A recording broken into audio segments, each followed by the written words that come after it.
kami syukuri anugerah dan kemurahan-Mu Tuhan Yesus Kristus. Di mana Tuhan, Engkau mau agar kami menikmati setiap kemurahan, kebaikan-Mu, bahkan perjanjian-Mu yang telah Engkau janjikan dan sediakan. Melalui kematian, kebangkitan-Mu, sesungguhnya segala sesuatu telah Tuhan sediakan dan Kau anugerahkan itu kepada kami, kepada umat-Mu dalam kasih sayang-Mu. Tuhan, terima kasih. Dengan demikian hati kami akan terus diperbaharui. Hati kami akan terus dituntun tentang pengenalan akan Tuhan dan segala rencana-Mu. Tuhan, terima kasih. Teruskan berbicara kepada kami sebab kami mendengar adanya. Di dalam nama Tuhan Yesus Kristus kami berdoa dan mengucap syukur. Haleluya. Amin. Persilakan duduk kembali. Salam. Pujilah Tuhan. Pagi ini kita akan bicara lebih lanjut karena ini adalah Minggu Pentakosta. Kita memperingati kembali pencurahan Roh Kudus 2000 tahun yang lalu di Yerusalem. Pagi ini kita akan bicara tentang baptisan Roh Kudus.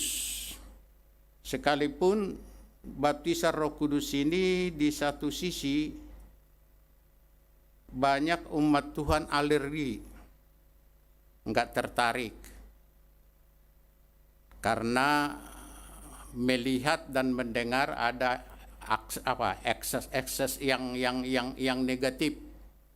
Umpamanya contohnya orang yang dipenuhi Roh Kudus itu katanya itu yang dirasuk setan. Karena mereka menyebutkan seperti itu karena orang yang dipenuhi Roh Kudus itu kan dikatakan berbahasa asing kan. Urala nama sandalani anta kalida kasikan. Artinya enggak bisa kita pahami artinya dengan jelas. Jadi banyak orang mengatakan menolak dan berasumsi bahwa sesuatu hal yang bukan dari Tuhan, bukan dari Roh Kudus. Ditambah lagi kadang-kadang orang yang dipenuhi Roh Kudus di pertama ada kalanya dia berguling-guling, nangis kan ininya kan, reaksinya tanggapannya ini teriak-teriak sebagainya. Ya. Sebenarnya bukan dari Roh Kudusnya yang ini, tapi itu reaksi kita kalau Tuhan menjamah memenuhi kita, jadi reaksi kita ininya kan, kita begitu. Nah, karena itulah lebih lanjut membuat banyak orang tertutup hatinya. Padahal bicara soal baptisan Roh Kudus atau perlengkapan dari surga atau dalam pengertian yang lain, kalau dikatakan seseorang itu dibaptis Roh Kudus atau dipenuhi dengan Roh Kudus, istilah yang lain lebih lanjut sama seperti seorang itu dibaptis dengan air, artinya dibenamkan di dalam air. Jadi kalau dibaptis dalam Roh Kudus dibenamkan, dicelupkan. Dalam pengertian lebih ini lagi, yaitu Roh Kudus diberi ruang dalam hati kita. Segenap itu kita terima dia untuk menguasai, untuk mengontrol, untuk memenuhi, menenggelamkan kita di dalam hadiratnya. Ada amin. Dalam pengertian yang lebih ini lagi, lebih lanjut, Roh Kudus ini yang dijanjikan, yang akan dicurahkan, yang akan mendiami hidup kita, yaitu Roh Kudus, yaitu secara utuh, secara full, pribadinya, sifatnya, karakternya, dan semua segala kapasitas dan kemampuannya itu dianugerahkan. Ada masuk atau dalam kehidupan kita. Lebih lanjut, baptisan Roh Kudus. Kalau kita melihat dalam perjanjian lama umpamanya, itu digambarkan juga semacam apa? Semacam air yang dicurahkan kepada tanah yang kering. Seperti hujan yang lebat membasahi tanah yang kering. Di dalam Yesaya pasal 44, saya ajak kita untuk melihat beberapa ayat sebelum kita lihat juga nanti perjanjian baru. Yesaya 44 ayat 3.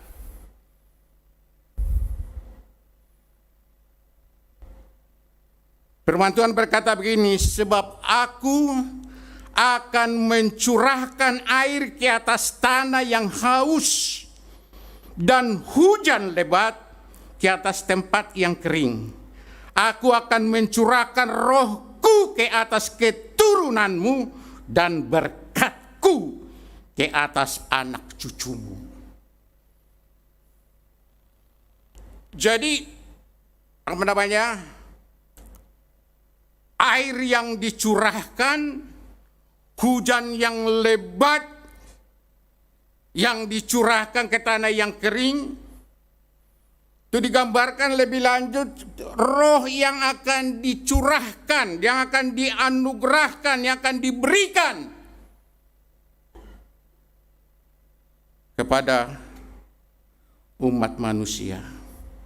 Dan dikatakan lagi di bawah tadi, dan berkatku atas anak cucumu. Di dalam, saya ajak kita juga di dalam Yoel pasal yang kedua.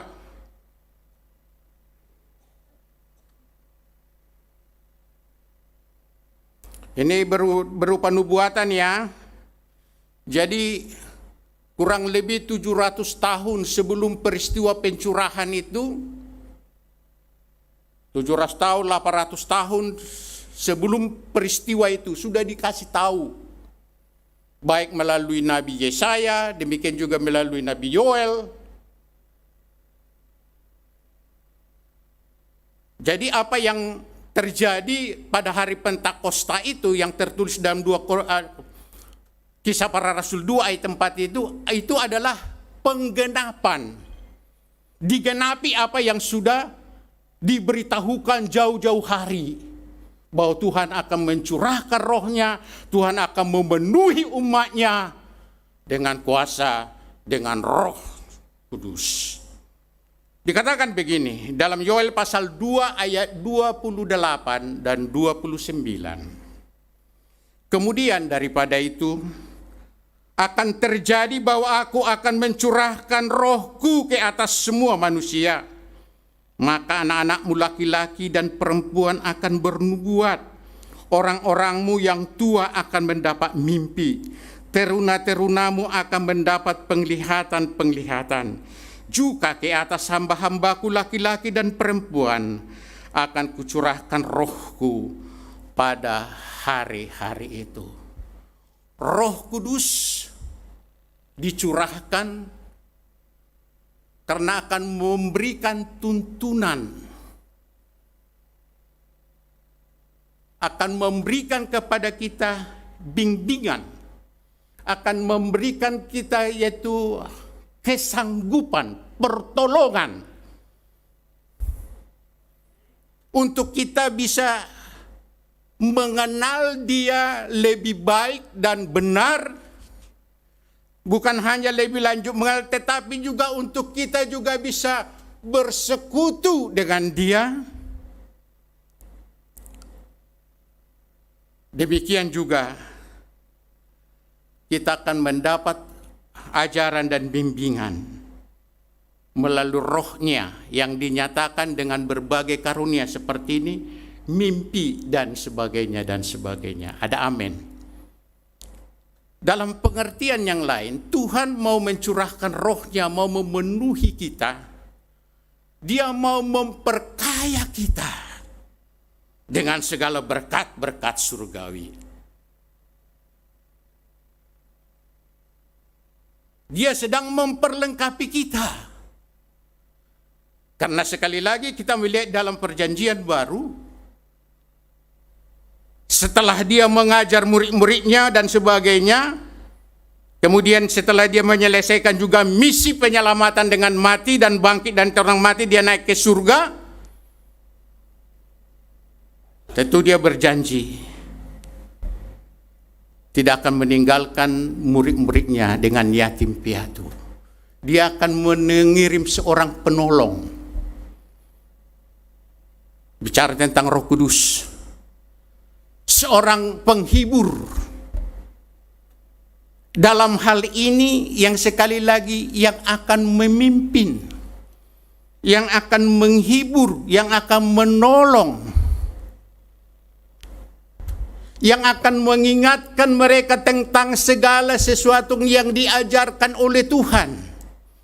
Penolong, penghibur yaitu Roh Kudus ini yang dijanjikan, yang akan dikirimkan lebih lanjut, yang akan menuntun kita, menuntun yaitu murid-muridnya kepada seluruh kebenaran.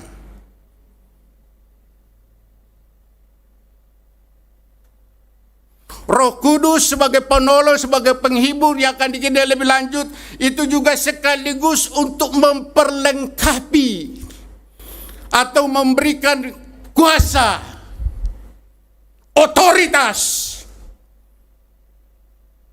dari surga. Untuk apa? Karena Tuhan telah menetapkan murid-muridnya, orang-orang percaya, untuk menjadi saksinya. Murid-muridnya telah dipercayakan untuk meneruskan pelayanan, untuk terus memberitakan berita keselamatan, kelepasan, tahun rahmat Tuhan kepada semua orang. Karena Tuhan mau untuk semua orang mengenal Dia dan lebih lanjut beroleh keselamatan dan persekutuan dengan Dia. Ada amin. Oleh sebab itu Tuhan janji bukan saja hanya menolong mereka, memimpin mereka, menyertai mereka, bahkan diam di dalam mereka, tetapi juga memperlengkapi mereka dengan otoritas, dengan kuasa, dengan kemampuan surgawi. Diberikan sokongan, dukungan, baik itu melalui karunia-karunia roh seperti hikmat, pengetahuan, mujizat, kesembuhan, dan berkata-kata dalam bahasa roh, mengertikan bahasa roh, membedakan bahasa roh, dan sebagainya. Artinya diberikan kemampuan surgawi agar kita dapat menjalankan tugas peran kita, agar kita dapat lebih lanjut menjadi pemenang, agar kita bisa berhasil. Bukan saja untuk melepaskan orang, tetapi kita juga bisa berhasil menang, mengalahkan keinginan daging kita yang mencoba untuk menggendalakan kita untuk lebih lanjut hidup di dalam kebenaran dan kekudusan. Jadi Roh Kudus ini yang dijanjikan ini adalah pribadi Allah itu sendiri. Pribadi yang ketiga yang akan diam. Dalam pengertian yang ini, Roh Kudus ini dia mau menolong kita, dia mau membela kita, dia mau lebih lanjut memuaskan dahaga jiwa kita, dia mau memimpin kita, dia mau lebih lanjut mau memakai hidup kita dan memberkati hidup kita, dan menjadikan hidup kita menjadi berkat. Dengan syarat, mau enggak kita menyerahkan sepenuhnya hati kita, hidup kita, dalam pengertian sekali lagi yang kita izinkan dia, kita undang dia untuk menguasai keberadaan, atau kita meletakkan, menyerahkan seluruh keberadaan kita, tubuh jiwa roh kita, panca indera kita juga, termasuk mulut bibir kita ini yang sering mencelakakan kita, diserahkan. Tuhan, kuasailah, kendalikanlah, pimpinlah, pakailah, kuduskanlah. Amin.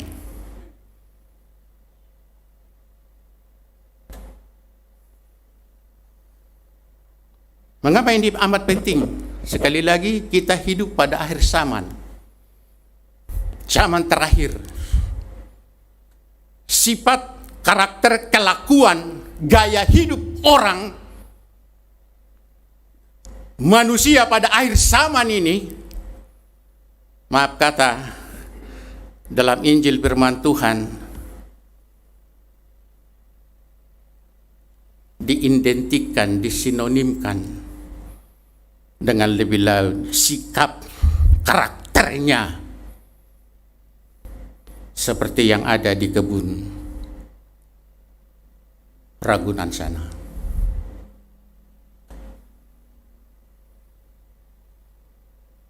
Salah satu ininya lebih lanjut, di tengah-tengah keluarga, anak-anak tidak akan menghargai, menghormati orang tuanya, berlaku semaunya dan sebagainya dan sebagainya dan sebagainya.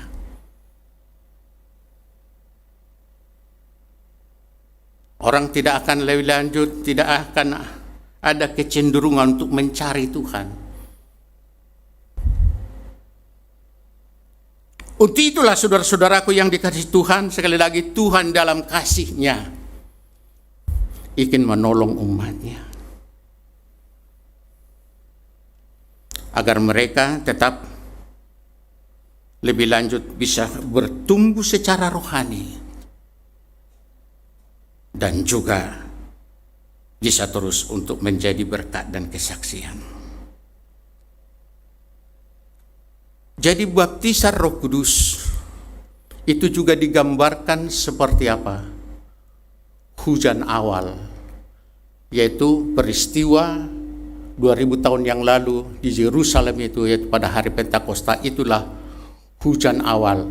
Hujan akhir, ya inilah yang sekarang ini, menjelang kedatangan Tuhan. Porsinya dikatakan Alkitab oleh firman Tuhan tadi akan lebih besar lagi. Lebih besar lagi. Seperti yang kita lihat tadi di kitab Nabi Yoel, anak-anak muda-mudi juga akan dipakai Tuhan menurut caranya, dengan karunia penglihatan, orang tua dengan karunia mimpi, dan kemudian juga nubuatan dan sebagainya. Kalau zaman perjanjian lama, kira-kira 1000 tahun yang lalu, itu hanya kepada para nabi. Roh itu seperti itu.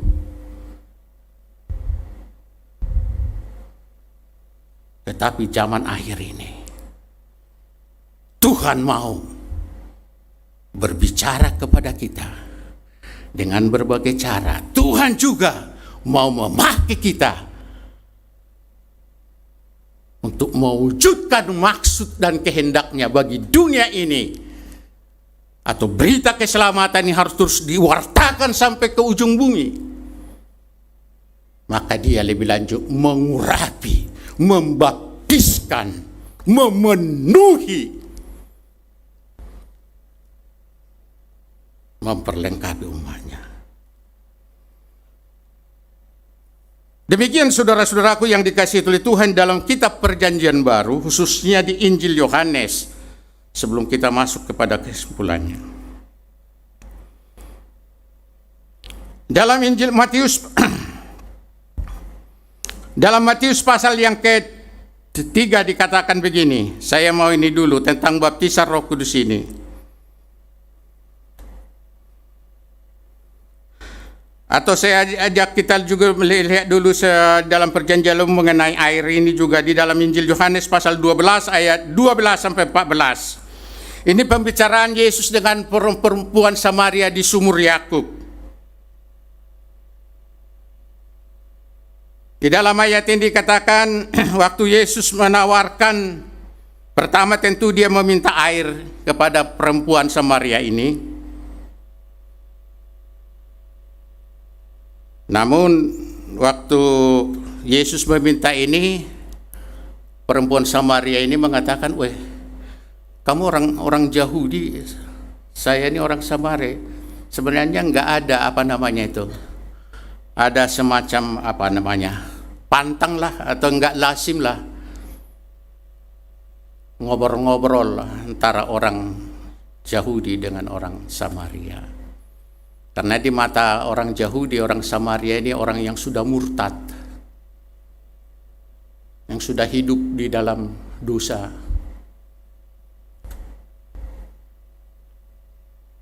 Dianggap kafir, bersentuhan aja nggak bisa, apa lagi lebih lanjut ngomong-ngomong.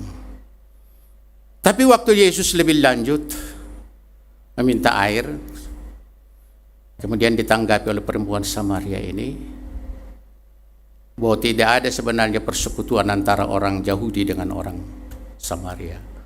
Kemudian Yesus menjawab, jikalau engkau tahu kasih karunia Tuhan, siapa yang bicara kepadamu, sudah sepatutnya engkau yang datang kepadanya meminta air hidup, maka dia akan memberikannya kepadamu.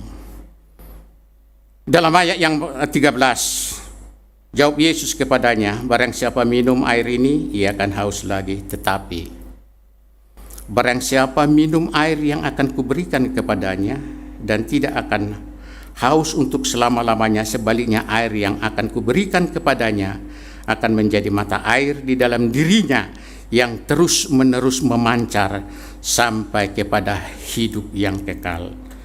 Kemudian kita lihat lagi di dalam satu nas lagi dalam Yohanes pasal yang ke-7. Tadi sudah disinggung dalam pembukaan ibadah. Injil Yohanes pasal 7 ayat 37 sampai 39. Dan pada hari terakhir, yaitu pada puncak perayaan itu, Yesus berdiri dan berseru, barang siapa haus, baiklah ia datang kepadaku dan minum. Barang siapa percaya kepadaku, seperti yang dikatakan oleh kitab suci, dari dalam hatinya akan mengalir aliran air hidup. Yang dimaksudkannya ialah roh yang akan diterima oleh mereka yang percaya kepadanya, sebab roh itu belum datang dan karena Yesus belum dimuliakan. Jadi sekali lagi, roh yang dijanjikan, yang disediakan, yang akan memenuhi kita, yang akan membaptiskan kita, digambarkan tadi seperti apa? Dalam perjanjian lama tadi seperti air yang dicurahkan, seperti hujan yang lebat. Di dalam ayat ini juga lebih lanjut dalam Yohanes pasal 4 tadi, seperti dia adalah air hidup. Dia yang akan memuaskan dahaga jiwa kita, yang untuk membuat seseorang lebih lanjut yang meminum tidak akan haus lagi untuk selama-lamanya. Kata kita, dia disebut air hidup. Dia disebut juga semacam mata air, sumur tadi, sumber. Dalam arti, kalau Roh Kudus sudah mendiami hidup kita, kalau kepenuhan yang daripadanya sudah memenuhi hidup kita,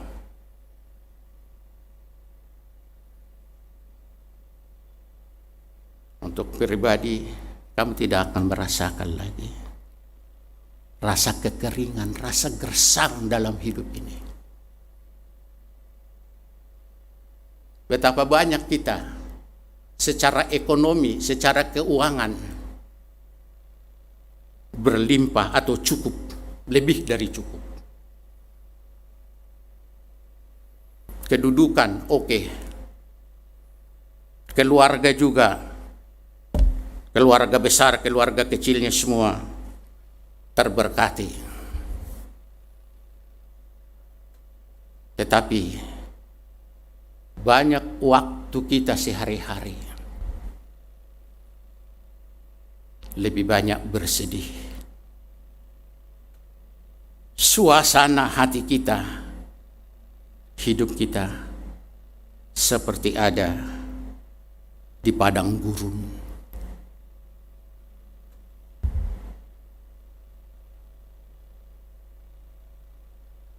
Dari mana itu kita bisa membuktikannya bahwa betul keadaan hati kita? Itu sebabnya kita selalu ada usaha untuk rekreasi, untuk mencari tempat-tempat yang kita anggap bisa memberikan keteduhan. Dalam hal ini sekali lagi tidak salah.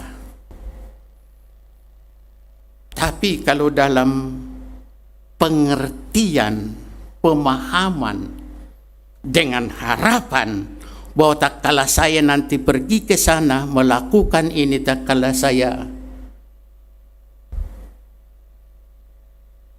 akan mendapat kepuasan, ketenangan, ketentraman. Jiwa saya akan teduh.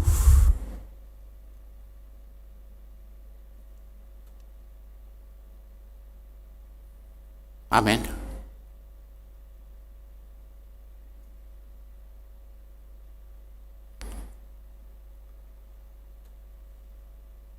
Sekali lagi, hal yang dijanjikan, janji Bapa, yaitu tentang baptisan Roh Kudus ini, ialah lebih lanjut. Dia mau mencurahkan rohnya.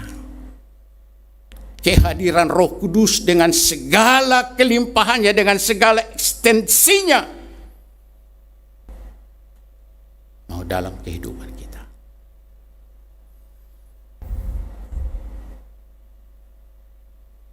Saya tadi udah singgung, kalau saudara membaca lebih lanjut nanti di dalam perjanjian baru tentang nubuatan, tentang ini janji tentang baptisan Roh Kudus ini, seperti tadi dalam Yohanes pasal yang ke-14,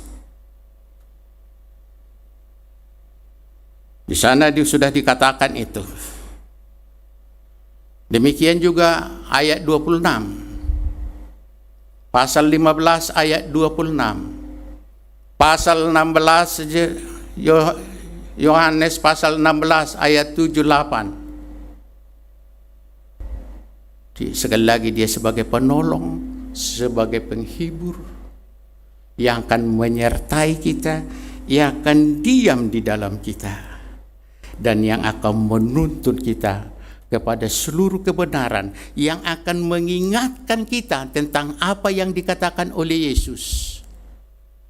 Dan lebih lanjut, ia akan menghidupkan kebenaran itu dalam hidup kita, sehingga kita menjadi suratan yang terbuka, yang ditulis oleh Roh Allah, bukan lagi oleh tinta. Artinya apa? Kebenaran itu, firman itu sudah menjadi daging.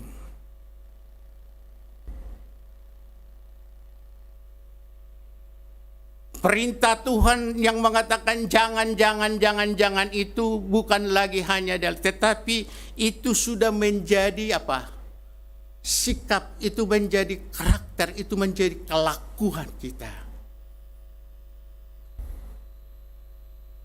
Artinya kehidupan, kebiasaan seperti tidak lagi. Sekali lagi, itu semuanya bisa dikerjakan oleh Roh Kudus.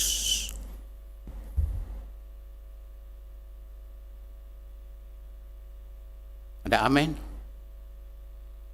Kita berusaha kan baca Alkitab kan, menghafal kan, begitu ya. Tapi di satu sisi sementara udah lupa juga, ya kan? Nah, itulah alasannya mengapa saya nggak lebih lanjut mencatat-catat ininya di apa? Karena khotbah saya yang saya catat itu bisa berubah juga sesudah di mimbarnya. Jadi saya jadi merasa malu, merasa bersalah juga kok jemaat. Saya udah ini di sini, taruhnya nggak seperti itu begitu.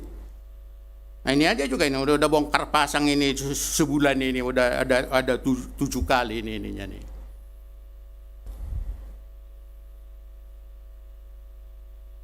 Tapi pujilah Tuhan, sekali lagi dia memberikan Roh Kudus yang untuk mengingatkan kita apa yang telah diajarkan Yesus, apa yang telah dikatakan Yesus. Dan Roh Kudus itu juga terus menuntun kita kepada kebenaran.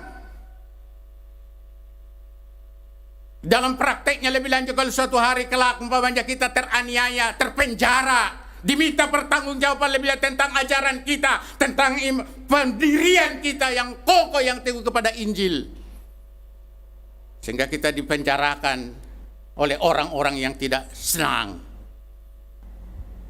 Alkitab bilang, enggak usah cari-cari Apa nanti akan jawabnya? Roh Kudus nanti akan menolong kita memberikan jawab. Dalam arti enggak perlu untuk berusaha untuk membela diri.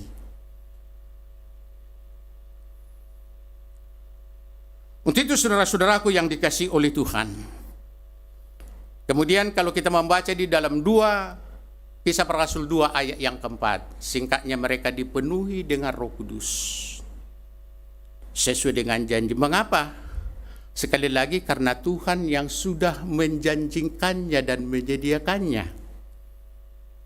Dari pihak murid-murid, mereka mau mendengar perintah Tuhan. Jangan tinggalkan Yerusalem sampai kamu diperlengkapi dengan kuasa dari tempat yang maha tinggi. Setelah Yesus naik ke surga, kemudian diperingatkan oleh malaikat, para malaikat, murid-murid, Yesus itu naik ke surga, dia akan datang kembali dengan cara yang sama. Oleh sebab itu jangan terus bengong di situ. Udah, pergi mereka Yerusalem, mereka lebih lanjut naik ke rumah tempat mereka menumpang.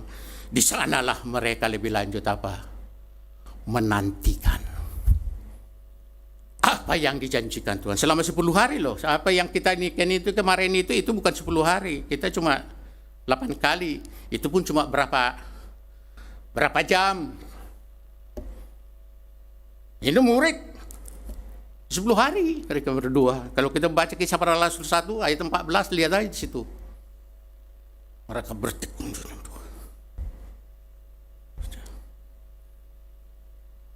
Nah, sikap ini yang sebenarnya yang perlu untuk kita munculkan, bangkitkan. Ada amin. Mengapa? Perlu ada usaha kemauan yang kuat. Yaitu tadi, kalau udah Roh Kudus itu mendiami kita, kita izinkan lebih lanjut menguasai hati dan pikiran kita. Waduh!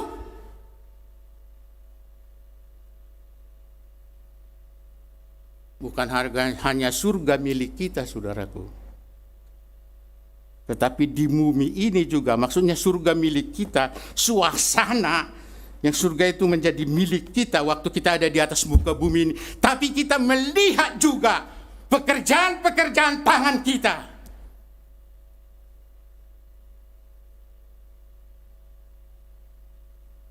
Akan berhasil. Saya nanti baca di rumah Yehezkiel pasal 47 ayat 1 sampai 12. Ini tentang air yang keluar dari bawah bait rumah Allah. Mengalir arah timur dikatakan, kemudian disuruh diukur 1000 hasta, kemudian masih mata kaki, disuruh lagi 1000 hasta lagi, ini diukur sudah selutut, dan diukur lagi 1000 hasta lagi, air ini yang mengalir ini udah dipinggang. Dan sekali lagi disuruh diukur lagi. Udah nggak bisa lagi ini, udah harus berenang, nggak bisa lagi jalan. Kemudian dikatakan, kemana air ini mengalir? Sungai ini mengalir. Dia mengalir ke Sungai Yordan, ke lebih lanjut ke Laut Mati, asin, menjadi tawar. Kemudian waktu perjalanan balik lebih menyelusuri pinggir sungai ini. Di sebelah kiri kanan dikatakan pohon-pohonan tumbuh yang mengeluarkan buah-buahnya setiap bulannya. Dan daunnya dikatakan akan menjadi obat. Dan di dalam air ini, sungai ini lebih lanjut, berkeriapan ikan-ikan yang banyak dan sebagainya, sehingga banyak penangkap ikan di sini, di sana sini dan sebagainya. Artinya apa? Kalau kita hidup di dalam kelimpahan air, aliran sungai kehidupan, itu Roh Kudus, maka hidup kita akan mengeluarkan buah-buah yang berpadanan dengan Injil. Ada amin. Hidup kita akan menjadi berkat. Hidup kita akan menjadi kesaksian.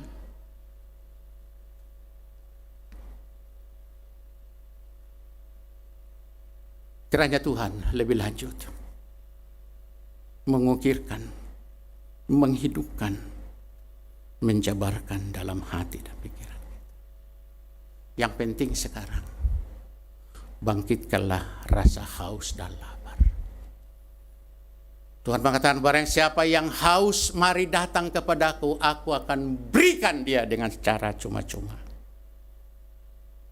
Sikap yang ditunjukkan oleh murid mereka dikatakan bertekun di dalam doa.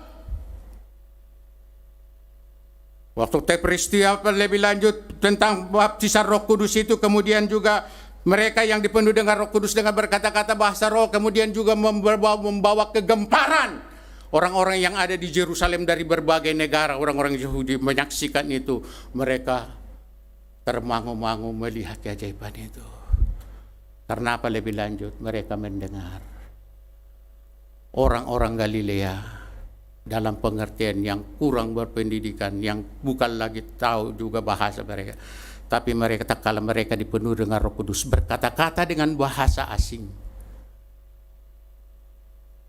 Mereka tahu makna bahwa orang ini sedang memuji Tuhan, memuliakan Tuhan, dan lebih lanjut tentang menceritakan tentang perbuatan-perbuatan Tuhan.